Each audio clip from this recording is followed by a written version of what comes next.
With the rise of technology, the education field has transformed, offering a new mode of learning: online classes. While traditional physical classes have long been the standard, online classes have gained popularity.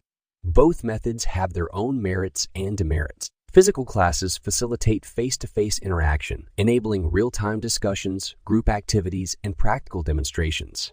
This fosters the development of social skills, collaboration, and interpersonal relationships. Additionally, physical classes instill discipline and time management due to their structured schedules. On the other hand, online classes provide flexibility and convenience. Students can access lectures and learning materials anytime, anywhere, overcoming geographical constraints. They have the freedom to learn at their own pace and revise concepts as needed. Moreover, online classes promote the use of digital resources and technological proficiency, which are increasingly